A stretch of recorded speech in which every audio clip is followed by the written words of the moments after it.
Pak Yu pun sedang, Pak Yu pun tahu isu-isu dia kan. Isu dia yang jadi orang panas ni bukan masalah Pak Yu marah ke Hadi. Yang kita heran tu apa sebab Pak Yu jawab kat saya ikhlas. Apa sebab yang Pak Yu marah sangat dekat Hadi Awang. Saya bukan orang PAS tau. Saya free. Saya bukan orang PAS tapi saya ahli UMNO seumur hidup.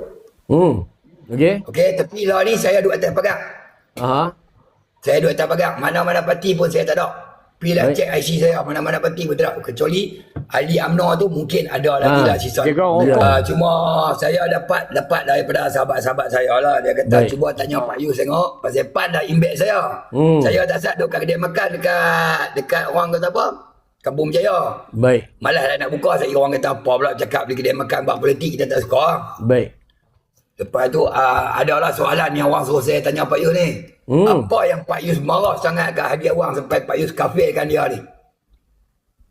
Cantik dah ayat. Satu. Okey, silakan. Okey, satu fall. Yang pertama fall. Okey, yang kedua. Okey. Hak yang kedua tu Pak Yu kata apa ulama-ulama PAS dan apa ustaz-ustaz PAS ni ibarat macam apa? Kafir.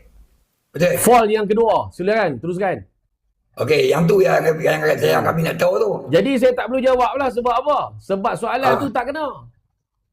Tak, saya ada. Macam ni lah, macam ni. Apa Datuk kan? Okay. Datuk bawa satu rekod yang saya cakap macam Datuk cakap. Okey. Tak apa, ada tu dia punya apa? Pak Yu punya flyer ke apa yang dia hantar tu yang duk. Tak apalah, bawakan benda tu. Macam mana kita nak jawab dengan benda yang tak ada? Tak, sebab banyak sangat. Macam mana Datuk boleh bawa benda ni sampaikan benda yang tak ada kena-mengena dan nak bincang satu benda yang tak ada kena-mengena? Bukan bincang. Depa dah suruh Pak Yu terangkan balik apa sebab yang Pak Yu marah sangat sampai Pak Yu bezakan apa kafir ke macam mana? Datuk sendiri pun tak jelas. Macam mana Datuk sendiri pun tak jelas nak habaq apa? Datuk pastikan dulu hak Datuk bawa tu betul benda yang Datuk bawa. Lepas tu baru kita bincang. Fan imbek Presiden menyamu tu. Tak payah. Sebab dia lebih Dah. Kan? Aku naik room PAN ni aku sembang pasal mic apa update bai. Tapi cerita dia ini putar balik. Apa yang Datuk bawa, Datuk pergi sampai balai apa semua. Datuk pergi tanya benda apa, patutlah tak lekat.